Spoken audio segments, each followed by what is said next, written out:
You don't need a fucking clock, and that's just how it goes. Yeah, dude. I mean, sometimes, when you're eating pussy from the back, you lose track of time. Yeah, or that's what you say at least.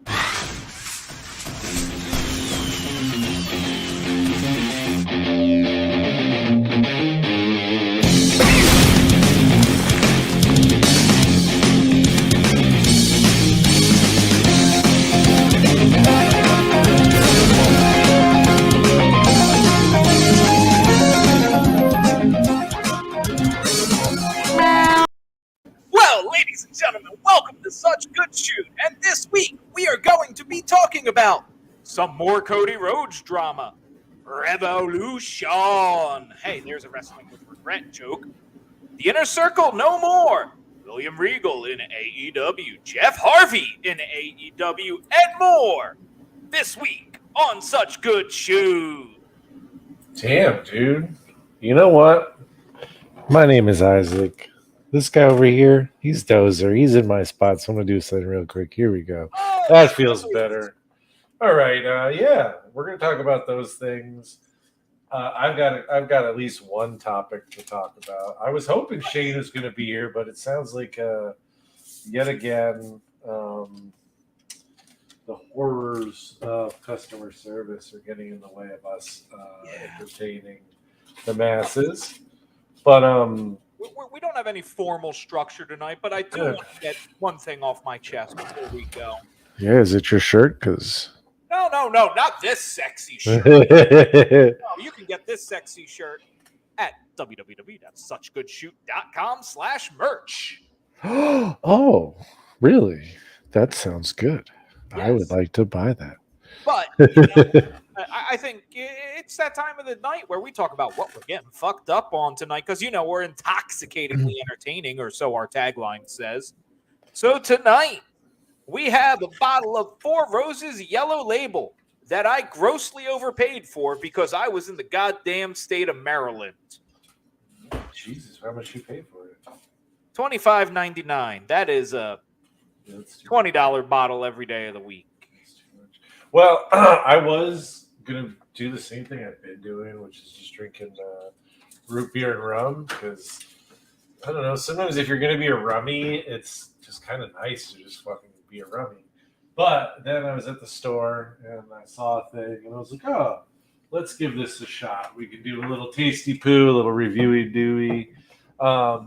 Mike's Hard has a new thing out that are called Mike's Hard Blue Freeze. It was a 12-pack. There was blue freeze, a white freeze, pink freeze, and red freeze. So there's 4 different color freezes.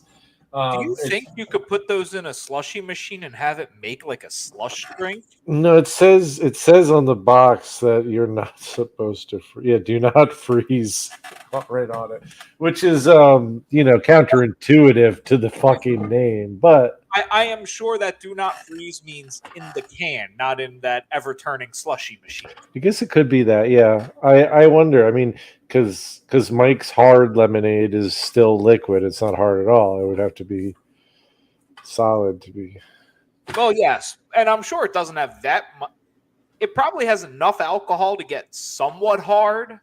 Yeah, it probably could get a good half chub in a. Yeah, I was about to say, dude, but if it takes its blue chew though, I don't know. Where should I start? I have the pink, the red, the blue, the white. I guess I might just open them all and we can we'll just give them a little taste and see see what the flavor of the rainbow has in store for us today. And so while I do this, I'm going to ask you about the cigar you're smoking because we don't really talk about that usually. And I'm curious today as to what you're smoking. Well, tonight I am smoking Aroma Craft. Aroma, great cigars. Yeah, I want to say, let's see, I got this 2 years. I got this last Secret Santa, so it's a 2021 probably. And, it's a nice little Lonsdale size, more or less. Corona Gordo, maybe. This has a lot of. I cracked I just gave a sniff of the white freeze here. I'm getting a lot of like yellow grapefruit. Ooh. That's Well, weird. That's weird. I'm trying to think of like. does it taste like privilege? Oh no, there's no privilege there. White freeze tastes like it's hard to explain that the aftertaste of this. It really does have like almost like a creamsicle thing. It's definitely like grapefruit forward and then like creamsicle on the end. I'm gonna go blue and see what happens here. It's raspberry. Yeah, pretty straightforward. Blue raspberry. Hey, whoever decided raspberry needs to be blue, like, Yeah. oh no, it can't be red because that's fucking cherry. Or strawberry. I guess there's the red is could be watermelon. Yeah, I'm hedging on the pink being watermelon or strawberry. Yeah, this one. Let's see what the red is. I bet Maybe it's strawberry watermelon. Yeah, it's probably cherry. No, pink. No, come No, on. the red. I'm not to the pink yet. Oh, okay, okay. That was red. Those red. These are not that good. Oh, Mike. Yeah, I know. I'm pretty disappointed because like a Mike's Hard Lemonade is good. I like them, but this is. I wish it would tell me whether or not they have fake sugar in it because. I bet you they do. I bet you. Yeah, I bet you they do too. Usually they do, although the regular ones don't. But everything is fake sugar in it now because we're afraid of real sugar. Ooh. Pink one's pretty good. It's like pink lemonade. Okay. Who knew the pink one would be the best? Yeah. Actually, what do you? Okay, I'm going to take a guess here by your reactions. If you had to order them straight off your first guess, it would be from best to worst: pink, blue, white, red. Yeah, I think you're probably right. Although, so the white and the red are both equally pretty bad. The red is pretty bad just because of like the cherry is very medicinal in flavor, and then the white has that weird like creamsicle follow through. But I feel like I could just get through that with the grapefruit. So yeah, you're right. 100%. It goes pink, blue, white, red, in that order, descending. And see, I thought that little bit of creamsicle was actually a selling point because I really like creamsicle shit. Okay, there you go. Yeah, it's normally I wouldn't mind like if it was like more of the orange flavor, but it's really is more grapefruit creamsicle, which is a little weird. It just throws me a little bit. It's not bad, but not like not like that red one. Let me just put you right over there, red one. I'm gonna do the thing that Dad is going to be drinking the red one later tonight, ladies and gentlemen. Dude, that would be something. Maybe that would explain a lot. Man. I have gotten my dog drunk before. It was unintentional. I was sitting with a glass of whiskey, and then she decided to drink it. Hell yeah! And if you have never seen a dog who drank whiskey, it's fucking funny. I have. I had a buddy who gave his dog Yukon Jack back in the day. He'd be like, "Come on, let's go." He gave his pit bull Yukon. The best part about it, like, and public service announcement: don't give your dogs alcohol bullshit. Yeah, this is not financial advice. Yeah, she was just sitting there for like half an hour, like. Yeah. My tongue is numb. Why the fuck is my tongue numb? Oh shit, that's funny. Yeah, don't get dogs drunk. Get yourself a little drunk, but don't get your dogs drunk. No. So I went and saw the Batman. Well, what'd you fucking think about it? It was too long. This is my biggest issue with it. It was the It's length. a modern movie. They feel the need to make all of these 3.5 hour love fests. It was 3 hours. I got in. It started at 5, and I got out at 8. And last time I checked, that's 3 fucking hours. That's a little long. I don't mind a long movie, but 2.5 hours is fine. The death hour and a half movie is kind of why I stopped watching movies. I like an hour and a half is like my attention span for a movie. Yeah, and I mean, it depends on the movie. Like, if it's a good movie, like I can be in it. Like I was in this. Like it was a good movie. I stayed in it, but there was points where I was like, "This doesn't need to be in this fucking movie." I'm like, "This serves only the purpose of like pandering," which is fine. Like they're allowed to pander, but it was like, all right, let's get to the story. That being said, the whole design, the whole aesthetic, the whole feel of that movie was fucking perfect, man. Like the visual aesthetics of Gotham, Batman suit, the Batmobile, the Joker, Penguin, Colin Farrell. Are you fucking kidding me right now? Unbelievable. I had no idea it was him. Like if you look at him and you listen to them and you didn't know it was Colin Farrell, you'd have no fucking clue, dude. I swear to God, it's insane. Like it's just another one of those performances from someone uh, that just like sort of transcends the fucking like what an actor can do, and it's fucking crazy. And you know what? It seems like Batman villains seem to bring that out of people. Yeah, It, yeah.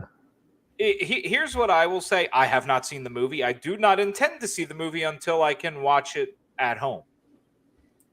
And my whole thoughts are it sounds like it's very villain heavy, and Batman is a very boring character. It's his rogues gallery that makes him interesting, so I am all for that. Yeah, there's a great round of villains. And this is a movie I do kind of want to see. It's not where I want Batman to go. I am ready for Batman as Bruce Wayne to be retired. I am ready to get to Batman Beyond. Like we can go that step. Yeah, I think the thing that's really nice about this is that this is like if they follow this out, like there's a lot of places they can go with it. It's year two, right? So this is year Yeah. two Batman. He's just started. The city is like going crazy, and like you have like this really interesting like dynamic of him being like just still like angry, right, at his parents' death and trying to do something about it, but not really knowing what that means, and like just going out and like beating the fuck out of anyone who gets in his way. And this slow like realization of like what he kind of needs to do as a Batman. And it's a story that they haven't told yet. Like this is like a Batman story that I haven't seen told yet. And Gotham is like a really heavy character in it, which is really great because you really end up feeling like a sense of this city as being like dark and fucked up and like something that'll drive you fucking crazy. So I can completely get that. Gotham is always a major character in the Batman movies. Unless except Chris Nolan ones. Yeah. Chris Nolan ones was not. And that's a problem with them. Yeah, it's the only real issue with them. But, we talked about this for probably a half hour to 45 minutes on the Diz Idiots podcast. Shameless plug. I heard it was a good episode. We came up with a question that I need your opinion on. Give it to me. Hit me with it. Is Gotham a New York style or a deep dish town? New York style. That's the thing. We say, Gotham is New York. Everybody knows, like that's No. It's Gotham is visually New York, but its heart is Chicago. Well, that's what we're saying. Like Gotham, it's another name for New York. Yeah, but like it has like its crime element is Chicago. But the pizza's New York, man. The pizza's it's thin crust, 100%. We, the three of us on the Diz Idiots, determined it was Detroit style. Not the deep dish, but not. They ain't. You know what? How about this? I think it's because of all the mob ties, etc. Sicilian. Let's say it's Jersey style pizza. There's no fucking difference. You shut up. There sure is, man. to your average person that does not go to Jersey and New York one frequently, like of them is guaranteed to be mob run, and look, that's the we could get into the intricacies of pizza in New York because one bite. Everybody knows the rules. You got Federicis, which is the cracker crust in Jersey. You got the 400 different Johns and Rays in New York. You got the ones. There's only whoa. There's only one John's. There's only one John's. It's on Bleecker. No, we disagree because my John's is the church in Times Square, and that's pies by the pie, no slice shit. John's on Bleecker doesn't do slices. It's one of the oldest pizzerias in the whole city. Coal fired ovens. Has to be like that's. No, John's on Bleecker is like the original. They have a fucking that's crazy in there. I think it's like 113 years old or something now. It's like fucking. It was like 1907 or some shit that they opened. John's on Bleecker. They have a fucking Pete Rose autographed jersey in there. Nice. And here's what I'll say. There's a tie-in for wrestling, by the way. WWE Hall of Famer Pete Rose autographed jersey. Yes. And if you're in New York and you're trying pizza and it's not coal-fired, that's not an original slice. It may be good pizza, but the coal-fired places are where it's at. They have the lineage because you can't build a new coal-fire oven in New York. Nope. The ones that exist are the ones that exist. And they don't like them either. I mean, there was a place in New York that I used to go called, it wasn't a pizza place, it was a fry place. It's called Pomfret. And that place was incredible, but the whole fucking building burned down. And it's like, it's not like you're just losing your one business. You lose it a fucking half a block. Shit was crazy. But Pomfret was great. Belgian style fries. And like you would get like a big paper cone of fries, and then they had a counter that you would sort of stand at with holes in it. And you just drop the cone in, and then you could get like 4 different or as many as you wanted, but they had all like something like 35, 40 different dipping sauces that you could choose from. It was awesome. There's a restaurant in DC I have to go to called Medium Rare, and the big thing is it's a one menu item place. It's their steak and fries. That's all they have. Nice. And obviously, they prefer you to order the steak medium rare. You could get it to any doneness, but that's all they serve. This one steak and fries. And apparently, it is to die for. And I got to get there. But I also hate going into the city, so. Yeah, I don't blame you, dude. It's too close to the politicians. I'd much rather live out in the country here where I can almost run over a pig on my way to get my daughter. Dude, there you go. That's good eating right there, bud. Yeah, I know, but I think Virginia law is if you hit livestock, you have to return it to the owner. Oh, well, it's not live anymore. That's dead stock, bro. You're good, man. Speaking of dead stock, apparently this Cody Rhodes deal for WWE was not done. Yeah. And I'm continuing my theory. I'm not saying it's a work. I'm not saying it's a real, but I'm just going to say carnies be carnies. Yeah, carnies are going to carny. I still think it's all a work. I've thought this from the beginning, but part of me hopes it isn't and that everything I'm reading is true and that he fucking worked himself. And if that's the case, that is the funniest shit. Like that alone, like being like, yeah, like WWE is going to offer me a deal. And then he like publicly goes out and is like, yeah, I'm done. Thank you all so much. And like, and it might not, was it Tony who said bye or was it Cody who like announced he was done? Because if it was Tony who did that and was like, hey, thank you so much. You're all set. Like we're all done. And then like, it's just like completely tanked his trade, like his value by doing so. Like that's fucking funny, dude. And I give props to Tony for being fucking. Yeah, I mean, if you're gonna deal with Jeff Jarrett, then you should fucking fuck with Jeff Jarrett, kind of shit. Look, I think the best thing that could happen, and Cody has his moments, but dear God. if we get to WrestleMania, Seth Rollins is in the ring and the Stardust music hits, I'm just going to die of laughter. Yep. It would be pretty funny. I wonder, man. We got so does the Pat McAfee match is official, right? That's him and Austin Theory. Yeah. Dude, did you see the video of him and McMahon like on the show and McMahon offered him the match? Yeah, he was like legit excited. Dude, that was cool. Like, because you could tell he wasn't expecting it, and like he's like, "Are you fucking kidding me, boss?" Like, and McAfee is such a character, dude. And like, yeah, it was great, man. Like Vince being like, "You're not going to be a kicker. You're going to be a linesman now." It was like, dude, you're just like shitting on this dude who's like a fucking legit.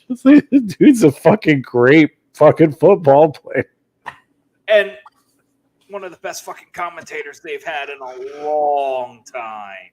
Yeah, dude. It's like you got like him and Morrow. And like no one else even close. I will say this. I think Pat McAfee is the one big thing the NFL has fucked up on not having him commentate any of the 1.5 million broadcasts they have. It's true, dude. I don't know why you wouldn't have him on like Fox or any of the primetime shit. Because he's a fucking kicker. I don't know of a single kicker that's gone and had a talking career after. Dude, and how many of them are as fucking funny as he is? Probably none. What's the dude from The Replacements? What's speaking of fucking people going from other sports to wrestling, what's the girl's name who just signed to AEW? Van Zant? What is it? Paige, that's it. Paige Van Zant. That's pretty badass. That's a big move for them. I do like. I agree. It's a big move. I do like the AEW stands out there acting like that is as big of an acquisition as Ronda Rousey.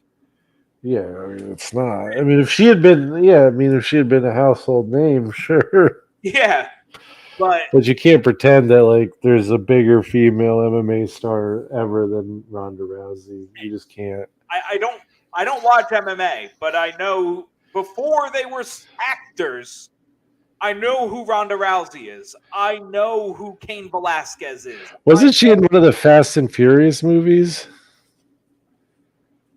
I don't know because I don't know if it was Ronda or Gina Carano. No, I know Ronda was in. I just can't remember if it was that. I know she was in a movie with Michelle Rodriguez, and she like got in a fight with Michelle Rodriguez. So that was the Fast and the Furious. They had a fight in a train station. Something like that. Was there one where she's wearing a red dress? You're getting way beyond what I can do, and I do think it is that one. But I'm looking. I'm gonna do a little what you call research. Well, while you research, did you hear this week? Apparently, last night in AEW, the Inner Circle's no more. Oh yeah, why is that? Because Jericho beat Jericho and turned on all their asses.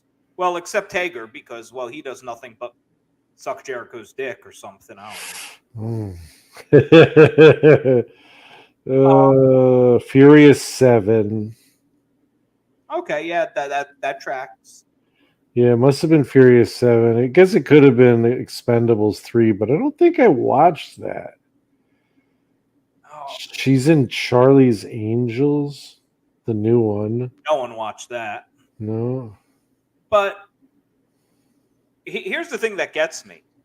Not only did Jericho end the Inner Circle last night, he started a new faction. Oh, yeah? Really? Yeah. Already? With who? 2.0. And other people. I don't remember who. Oh, Daniel Garcia. They're now the Jericho Appreciation Society. Oh, Jesus. So we're back to heel Jericho, and MJF is a face now, right? Is that the deal? No. That was that was just a thing. I don't think he's going to be a face. Gotcha. Just like CM Punk ain't going to be a heel yet. Yeah, he has to be. That's where he's in his zone. That's where he's at his best. I think that Yeah. Punk will become a heel after he loses his first shot at the AEW World title. Yeah, that makes sense. I can see that. Or in the build-up to his first shot at the title, or some shit like that. When the turn happens depends if they're going to put the belt on him in that match or they're going to wait for the rematch. That's all that matters. So we had that happening, and apparently there was a pay-per-view this weekend. Did you hear that? I heard it. I heard it. Is that the one with the thing with the guys and the AEW and Yeah. Some guy from Freehold was on the pre-show. yeah, I don't know. I heard something about it. I didn't watch it. Imagine that. Heard it was good. Actually, I heard it was good. If I judge a lot of stuff by what the Cult of Cornet says on Facebook. So like if they like are shitting all over it and it's like the worst thing ever, like it's probably not that bad. But if they're like, yeah, this is like pretty good, like it's probably pretty bad. Like they're really dumb. Like it's incredible just how dumb they are. So yeah, no, fans like. Yeah, so I saw some stuff on there that made me think it was probably a pretty good pay-per-view. Like, because like the Jericho match was one of the worst matches I've ever seen. I'm like, oh, that's probably pretty good then, huh? Oh dear God, how could that be one of the worst matches ever? Yeah, I don't know, man, because it's not old school. Old school is the best. Oh. He looks. Oh my God! Look at you, man. You look wild. Hey, sexy. You look wild. I feel wild and crazy. Wild and crazy guys, ladies and gentlemen, boys and girls. We've got Shane in the house. He's right over here. He just came off an aircraft carrier. He's been deployed in Yugoslavia for the last 6 months, and he is finally back. So please bear with him as he readjusts to American life. Yes, society as a whole. Here I am. Here he is. Welcome, man. How you doing, bud? Glory to Mother Russia. Oh hell yeah! We've been talking some shit. We've been shooting some shit. We haven't really talked about too much. We literally just started talking about wrestling. So. Yeah, we just started about. We talked about the Batman, which is pretty cool. It was a fun movie. Actually, one of the things I wanted to talk about earlier was how was you went to 3 shows back to back to back? Yes, 3 shows in 3 nights. So you saw Tool. Yeah, I saw Tool with a band called The Acid Helps, which is like Tool's guitar tech's like band, and they sounded like, listen, their shit is cool on record. Like it sounds like Stoner Alice in Chains, but live it was just like whoever mixed it was fucked up, dude. They had to have been. Did not sound good. It just sounded like a wall of noise. Oh, and not geez. like and not, not like in the way you enjoy. Yeah. And then my guess is somebody didn't want to take the time and change the mix from Tool, so they just played on whatever the Tool mix was and rolled with it. Well, they don't sound anything like Tool, if that is the issue there, if that's the case. Yeah, Tool was very good, but that band is like probably very good every single time they play. Yeah, I mean, the one thing about Tool is like any video I've seen of them live, you could easily just like that could easily just be their studio recording of whatever song it is they play. Like it's incredible, like how like on point they are with like making it sound like the song they wrote. It's wild. Yeah, but like everyone talks about their like light show and stage show and stuff. And the first time I saw them, which was at Rock on the Range at the time, Sonic Temple, now big outdoor, 40,000 person a day festival. It was very cool. this time I wasn't really like blown away with it. Like, not that it was like a bad like light show or anything, but like towards the end, I just found myself like closing my eyes Yeah. and just listening. And honestly, that was like the best way I got enjoyment out of that show. That's nice. That's what's up, man. I'd love to catch them. And then night 2, what'd you catch night 2?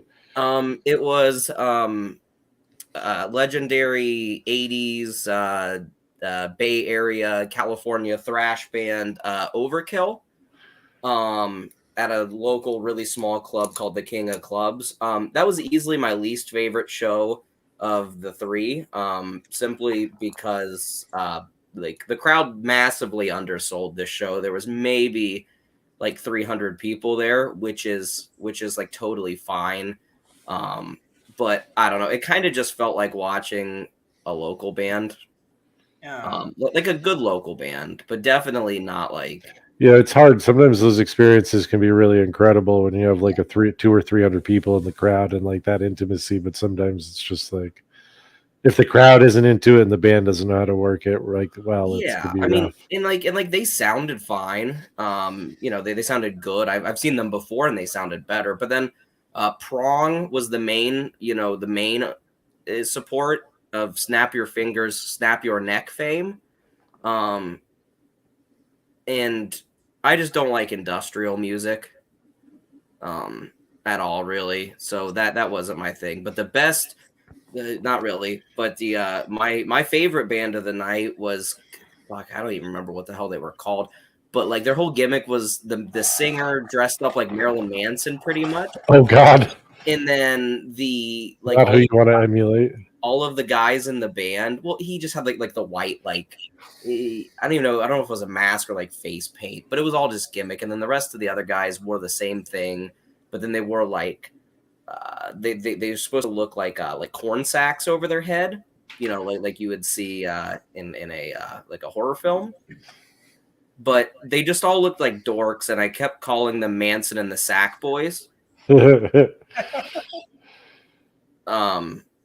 Yeah, and then last night I went and I saw Killswitch Engage, who do CM Punk's everyone's least favorite CM Punk, but my favorite CM Punk second theme, This Fire.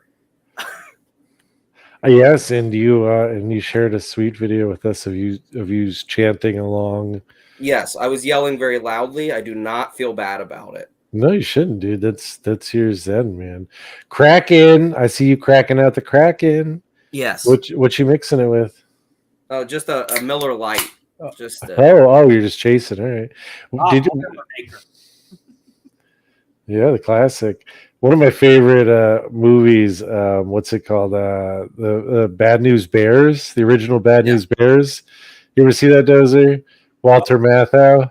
Long time ago, Galaxy Far Away. So the movie opens with one of the best opening shots in a movie, and it's Walter Matthau sitting in a convertible in a car at sunrise at a baseball field.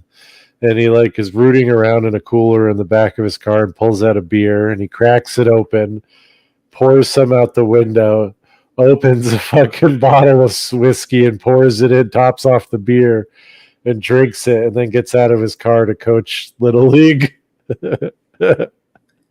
Yeah, I mean, this isn't a great combination, but it serves a purpose. It does, dude. Forget the day. Forget the day. Baseball is back, so every other sport, go fuck yourself. Dude, I might go cook for the Red Sox. Like for the team. That's my work might set that up for me to go like professional development, they call it. Or alternatively, go fuck yourself. Go fuck yourself, Sheik of the week. Sheik. That's like retroactive Sheik. That was the Sheik of the week. That's pretty cool, dude. Yeah, it'd be pretty neat. Maybe like when I make my MLB debut, I'll be on the Red Sox, and then you can cook for me. Oh, that'd be cool. Yeah, I didn't know you could play baseball. You're going to be a pitcher or a catcher? I'm the greatest pitcher I know. Hey, I heard you catch too, right? No, a little depends on who's pitching. Yeah, I'm a dual-way player. So I'm curious. Well, now that you're talking about that, maybe I don't want to segue. I want to hear more about this. About how I'm going to be the greatest pitcher, dude. You've never seen that. I want the best switch hitter stories, man. That's all. My best four-seam fastball. It goes about 120 miles an hour out of my cannon. I want to see that. I want to see that foreskin fastball. Those are what else you got on your list? Do you got anything else? Well, we've been talking. We were just getting to Revolution. Shane actually watched it, so yeah. Other than the last two matches, because I just really didn't want to, and it's no fault of the programming. I was just not in the mood to finish the show. I'm going to be honest. I had the time to watch it, and I just didn't want to. I wanted to do anything but watch wrestling this week. I don't know what it was. Yeah, I mean, you should definitely go back and check it out because it is not AEW's best show, but it's still better than every WWE pay-per-view by a long shot. Oh.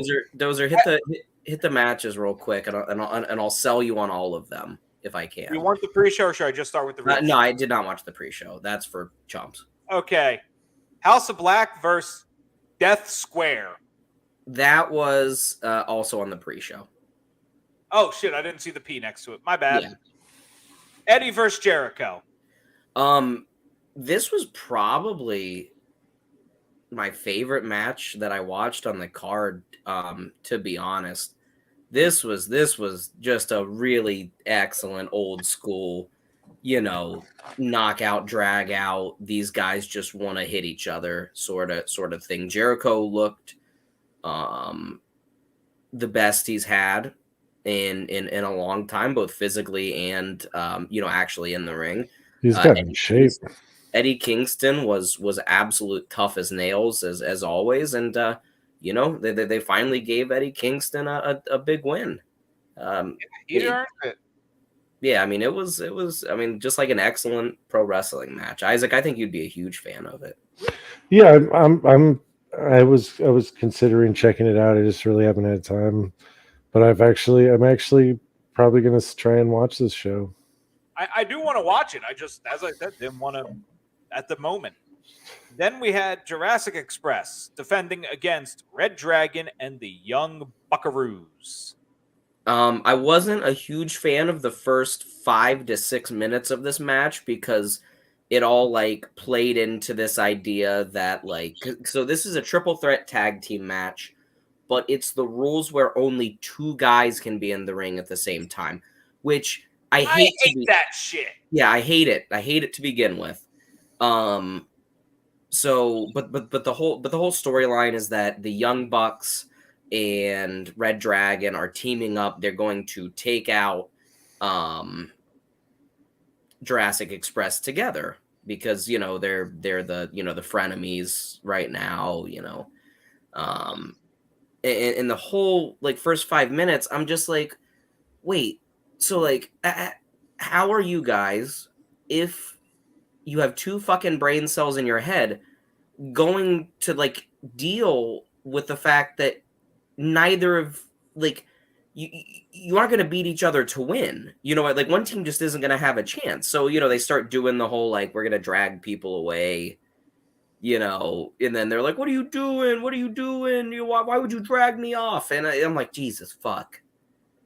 We have to move on from this because it's awful. But then they hit kind of the midpoint of the match. Jurassic Express, make their way back in fully because the partnership implodes.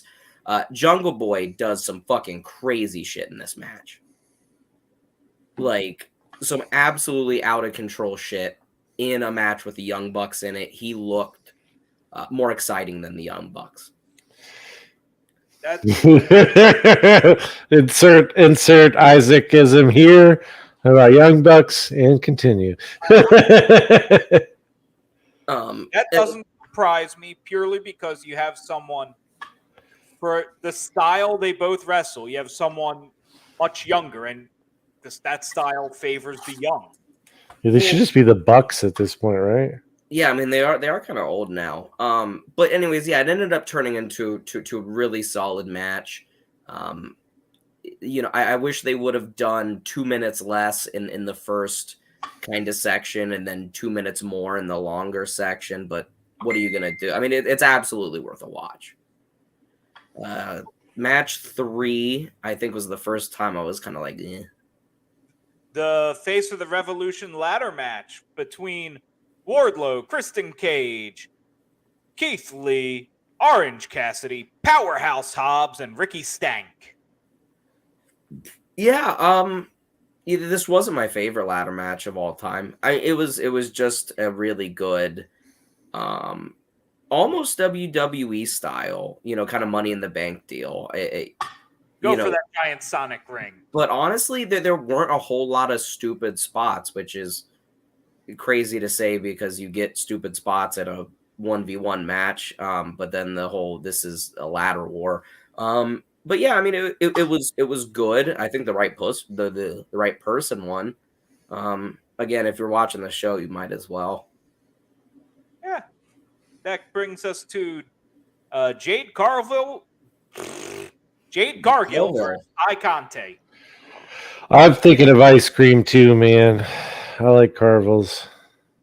Hey, Isaac, did you see the picture of Jade and Ty sharing a mouth kiss? On the internet.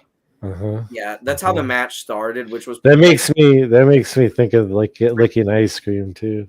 Pretty cool, and not a sexual way, and like what the fuck was that? Like, what like what the hell? Yeah, this match was okay. Jade is still pretty green. She's got like it, but she's not well rounded in the ring yet. She's getting better. Ty's pretty good, but not good enough to fully carry Jade. It was a solid to good women's match. Power versus technique is kind of what it was. And I'm just going to chime in here. I do agree, like, with how they're pushing Jade. They're giving her the Goldberg push, the never defeated shit. But I think they put a belt on her too soon. Yeah, I expected to have more competitive matches, and that's just not her. Yeah, no, she's still very much in like the 3 to 6 minute on television, 10 to 11 minute on pay-per-view with a good opponent. Well, she didn't even make it to 10 on pay-per-view. She made it to 6 minutes and 50 seconds. That's how long this match was? Yes. Oh, man, it definitely felt like longer than that. That is not a good sign. Oh, in my head, I was like 10 to 11. That's where it was at. The only match that was shorter this night was on the pre-show, and that was the Hook match. Bro. Send Hook. Went long at 5 minutes. Send Hook. Well, that brings us to what many have called the match of the night. I have not pulled up Meltzer to see if he agrees. He probably doesn't because he's an asshole. And that is CM Punk taking on MJF in a dog collar match. Yeah, this was extremely good. That entrance. Yeah, I mean, I wanted to bring this up, but yeah, he came out to Miseria Cantera by AFI, which is that shit. Super cool, especially after MJF used Call to Personality to walk into, because I was like, why the fuck are they going to do Call to Personality twice? You know what I mean? Yeah. But then they answered it. Yeah, old school. Don't forget the retro ring gear. Yeah, and he wore the all whites, Pepsi Plunge looking ass. I love that lighter. It's a nice lighter. But yeah, real old school. A lot of blood. A lot of storytelling, a couple big bumps. I thought the finish was absolutely wonderful, and that was a great face blow, like perfectly executed. It was what the crowd wanted. Cool as hell. So I'm curious as to your thoughts on the CM Punk run since he's been back, and like what he's accomplished, and how you feel about what he's done for MJF, etc. I mean, I think the run itself has been extremely successful. I mean, all you have to do is look at the pop he gets every night and the amount of tickets he sells, and it's fairly Sure, yeah, but I'm not talking about that. I'm talking about what you think. I'm talking about your opinion on has CM Punk exceeded your expectations and what you thought he could do with this return to wrestling? Did you expect this from him? Did you expect less? Did you expect more? Less. Yeah, I definitely expected less. Okay, that's kind of where I was at. Yeah, too. no, I definitely thought he was going to be rusty. I definitely thought that he, like, people liked I thought people would like the idea of CM Punk running back, but it would be, coming back, but I thought it would end up being a novelty. You know what I mean? And his reactions would kind of just start going down and then eventually slope into nothing. But no, I mean, they've used him really well as well. I mean, the super long feud with CM Punk. I mean, not with MJF. He put MJ over clean ish for an MJF match. He effectively had to cheat to win. I mean, again, the cheat was a catalyst for a face turn that will directly affect this company for many years to come, unless he jump ship, because Wardlow's the truth. He cut a promo on Dynamite last night, and even though he fumbled over his words a little bit and it was kind of clunky, the dude had crazy charisma for what you would have thought he did, given what they've been doing with him and just his size and the stigma against it. Well, you were talking about a novelty, like a comeback novelty, and it sort of reminded me, one of the things we have not talked about is one of the biggest, honestly, one of the biggest announcements in pro wrestling is that Stone Cold is coming back to the ring after 19 years to wrestle Kevin Owens, and Shane is so flabbergasted that his internet shit the bed.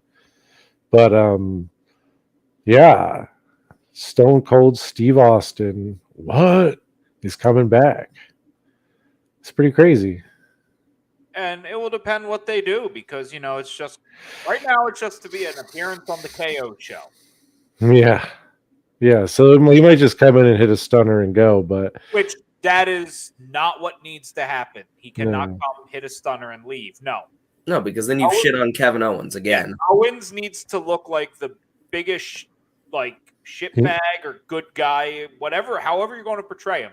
He needs to leave. Honestly, he needs to leave Stone Cold laying in the ring. Yeah, and fucked up, beat up and broken. Really, if they want to do it, do it right. Sell, push the fact that he's coming out of retirement, and that it's been 19 years, his body's is gonna, and then have him just destroyed and gurneyed out. Yeah, I mean, I don't think he needs the pop-up powerbomb symphony, but at the end of that match, Kevin Owens has to pop-up powerbomb Stone Cold Steve Austin, and they have to sell it it is. He needs to give him the stunner. He needs to stun him and end the match with a stunner. That's so goofy, though. Can you imagine if you're waiting the entire match for the Kevin Owens stunner, and they're going to use this to make him an ultra heel? Don't have him use the stunner in the match, because you're going to piss a lot more people off. I'm saying however, it doesn't have to be the end of the match, but the last thing Owens needs to do is a stunner on Stone Cold. And hit the beers. I'm not going to say he has to hit the beer. No, he should. Kevin Owens has said that alcohol is the devil's juice. He is not a drinker. So some root beers. Yeah. No, he needs the Milkamania, baby. That was fucking brilliant. The milk truck. The 2 bottles of milk. Oh, fucking Kurt. And you know what would piss people off more? If, like he does in many matches, Owens uses the stunner as a transitional move. It's better than fucking John Cena's. So that can't happen. So, what was the next match? Dr. Britt Baker, DMD, taking on Thunder Rosa. This one was better than the last women's match. This was far from their best match together. The Britt Baker Express being Rebel and Jamie Hayter. They interfered the entire match. It was a constant 3-on-1. It was a very WCW style match, and it ended up where the odds were just too big to overcome, and Thunder Rosa ended up losing. On Dynamite last night, she ended up going on to beat the little Kurt Angle girl, Layla Hirsch. Yeah, Layla Hirsch, to regain the number 1 contender spot, and then she goes to the back, and the backstage interview is like, I've just been told, your match versus Britt Baker next week will be in a steel cage, and I'm like, because that's never kept anyone out. The classic. Well, no, I mean, we saw it effectively put in play at the Fall Brawl or whatever it was we watched. Yes. We're within 30 seconds of getting in this fucking thing. They opened the door and walked out. Yeah, the Halloween Havoc, dude. Yeah, the Havoc. The Havoc at Halloween. That was the Hell in a Cell, dude. That was just not called Hell in a Cell. That was the Havoc at the Halloween. Yeah. Oof. What was the next? What was the next one? Mox versus Brian. Ooh. Yeah, man. You like that? Yeah. It was a New Japan match, and that's all it was. They just beat the absolute shit out of each other. Yeah, just the absolute piss out of each other. The match ends with a I can't even remember who. It doesn't even matter who won. I think Moxley won with some like real quick pin, and it was kind of like, what the fuck was that? You know what I mean? And then they start brawling again, and it's like, oh, someone's gonna come out and restart. Look, you two need to get this out of your system. Everybody get out. Match is gonna restart. No DQ. You know what I mean? And it would go like 5 more minutes or something. But then the man, Lord Steven Regal, comes out, and absolutely dads the shit out of both of them. He's in both of their faces. He slaps both of them and gives them like a strong point to the back. Oh.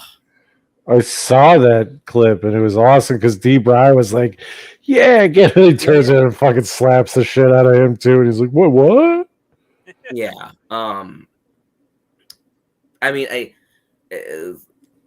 I don't know if I can understate how big of a moment William Regal debuting is for that company. Not necessarily for what he's going to do on screen. That fucking guy's going to run Ring of Honor, dude. Like 1,000,000%. Yeah. That is your. He has said that he's going to, because in the media just recreate NXT with Ring of Honor, much, dude. Absolutely. Like I said, Tony Khan said that he's going to still be like the head booker, but I guarantee you that William Regal will be like his like active, present me with good ideas. You know what I mean? Like, I mean, come on. If you're gonna, dude, if you don't listen to fucking a guy like Regal, you're a moron. Yeah, dude, it's so exciting. I mean, and also, the Moxley and Danielson tag team is so exciting. And I hope they stick with it. I hope they stick with it for like a year, and they end up having like a nice, kind of long run with the titles, and then they end up, imploding like we all know they will, and then they go on to have, a legendary series of matches. Because I mean, they were fun to watch yesterday. They made their debut against like JD Drake and Anthony Henry, who are like Progress guys. or Evolve guys rather. Yeah. And now we're at the last two matches, which you said you haven't yes. watched. But So we'll talk to the big thing that came out of the next match, because we don't need to talk about the match. Many people said it wasn't that good anyway. But last night, AEW gave us a good reason why you should never use stock music as someone's theme song, as that classic Hardy Boys theme hit. And while Matt is getting his ass beat down, Jeff came and danced on the stage. awesome. I fucking love Jeff. What a fucking clown. It was at this moment I became frustrated with the amount of people AEW have signed. Like with all of them. Exact moment, bro, because they just debuted Swerve Scott or Swerve Strickland, on the show the night before, and all they had for him was a promo on this night, and I don't think that's a bad decision. But then you have Jeff Hardy debut, and nobody fucking remembers Shane Strickland's there anymore. Yeah. And Swerve Scott, if you're looking at WWE, got fucked. He was in one of the hottest gimmicks of the past couple years in Hit Row, and then they all just got released. And the dude is such a good wrestler. On the main roster, and then they all got released. And the guy is incredible.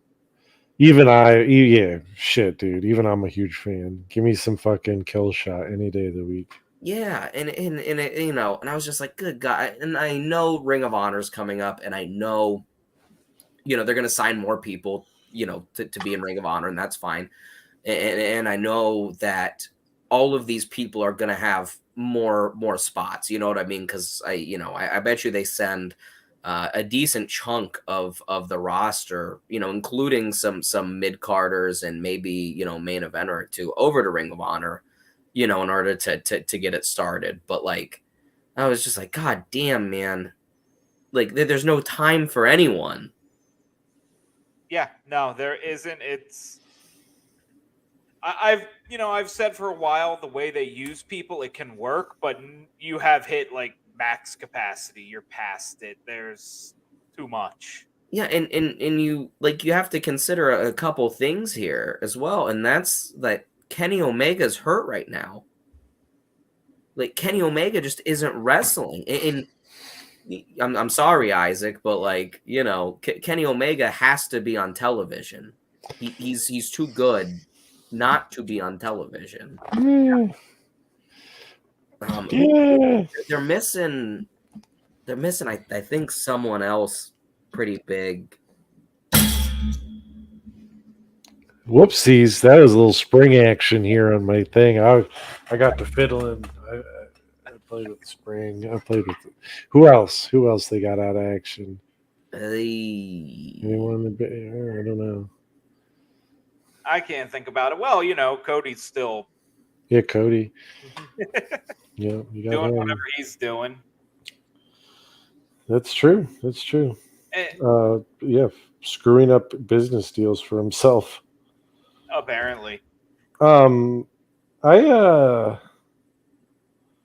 got one more question that sort of ties in with all of what we were just talking about, and that's is 62 years old too old to be taking dives off of the fucking entryway through tables? Bro, Stang needs to go somewhere. I'm so tired of Stang. Every time I see him, it just makes me more mad. I mean, I'm not mad at the dude. It's just what gets me is you have all these fucking AEW fans who talk shit about Brock Lesnar because Brock Lesnar's too old, and then they're so stoked on 62-year-old Sting tempting fate again and almost killing himself by jumping off a fucking building. Bro, I don't give a fuck about him tempting fate, man. I just want him to quit taking other people's fucking time. I want to see Keith Lee wrestle, not Stang. Keith Lee? Big Keith. What about Paige Van Sant? Hey, once again, you just have so many people already. I don't think it's a bad addition because it's they're going to use her just like Ronda. I mean, but unfortunately, she doesn't have the same credibility as Ronda. Yeah, that's what we were saying. knew Either who she's Paige not. VanZant was before she debuted, and before she made any appearances, because I'm familiar with MMA. But like, again, I'm just you just have to spend that TV time on the people you already are fucking paying, and the people that in the long term will benefit your company more. Yep. And I just don't know if Paige VanZant is a big enough name to sell enough of the product to MMA fans. I mean, she's a good addition to your women's roster. Yeah, 100%. I don't have an issue with her. I mean, she I mean, she's a star beyond the realms of wrestling. I just don't know if it's going to do enough for the company to make it worth them wasting time on her. Okay. I've got one last question before we get out of here. My question is this: have you guys seen there's the tweet on Twitter giving aliases to Nikita Lyons? Yes. Yes. Okay. So my question is which of these is the best? The Iron Cheek, Claptus Jack, Thicky Steamboat, Thicky James, Yam Bigelow, Suplexus Texas, Cake the Snake, Yami Guevara, Road Pog, Donk the Clown, or Ultima Wagon? Ultima Wagon has to be the answer. And like, I know Yam Bigelow is so good though. I mean, that's kind of demeaning to her, bro. That's all. Yam Bigelow and Thicky Texas for me. Thicky James is very good. No.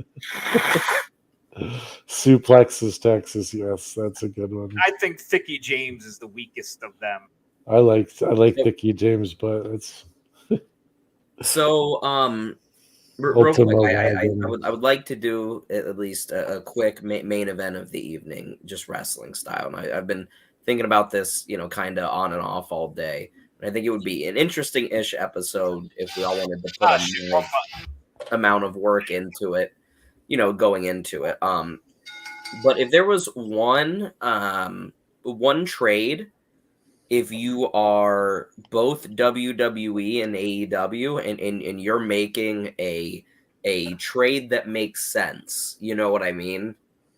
What would the what would the trade be if you were kind of playing both sides a little bit?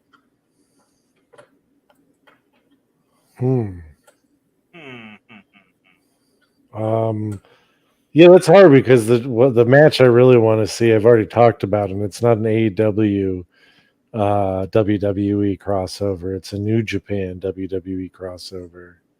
Well, I'm not saying crossover. Like wrestler. You're sending one wrestler from WWE. It's a trade, like a sports. Yeah, that's what I'm saying, and I'm just thinking about a matchup I would want to see, right?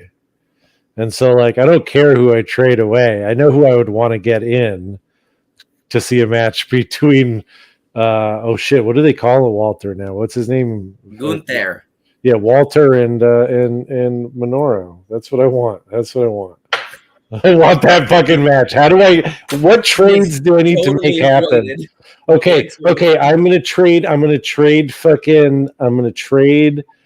Kenny Omega to New Japan for my man Minoru Suzuki.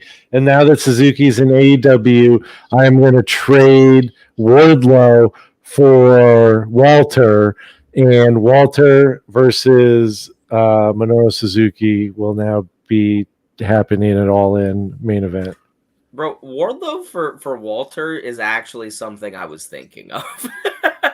Well, I got there first only to get to that fucking one match that I'm dying. I would fucking kill to see those two fight. Honestly, I would love that so much. I was going to go with Wardlow for Kevin Owens. Man, Wardlow's going to WWE. So MJF is another one that is a strong trade possibility. I thought about that, but I don't know if MJF would actually do well with writers. But I bet you Vince would think that he could make him better. Yeah. Yeah, that doesn't mean he's going to be good. Well, that doesn't mean anything. Pal. I mean, as a trade that makes sense. But here's what I'm gonna do is if I'm AEW, I am going to trade the Young Bucks to the World Wrestling Entertainment Family Register for the New Day. I believe that both sides would mutually benefit. From these two different teams, and I think that both would be very excellent in where they ended up. I mean, the Young Bucks wouldn't be as good as what they are now, but can you imagine the New Day without riders? Oh man, yeah, that'd be pretty good. I like.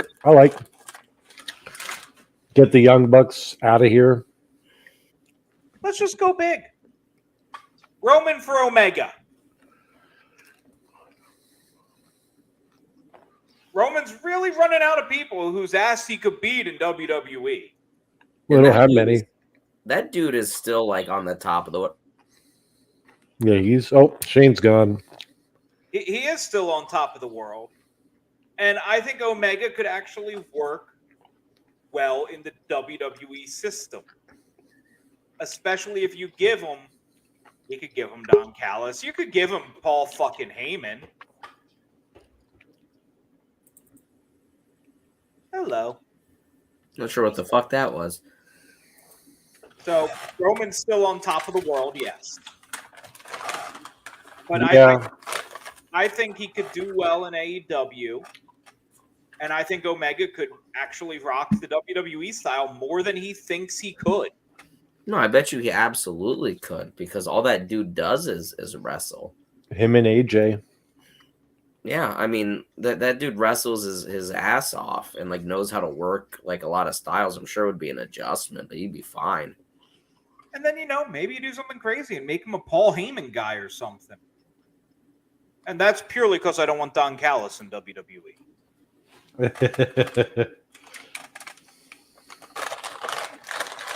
Yep. Well, I guess on that note, fuck Don Callis. Yeah. I've been Isaac. That's Dozer. Shane. And Shane. We're such good shoot. And until next time. These are like delicious nerd gummy clusters. Thank you for listening to this edition of Such Good Shoot. If you are on YouTube, please remember to like, subscribe, and ring that bell icon. Or subscribe to us on your favorite audio catcher. Or finally, if you're on Facebook, leave a comment, like the video, and make sure to share it out to all your friends. Until next time, we have been Such Good Shoot, and have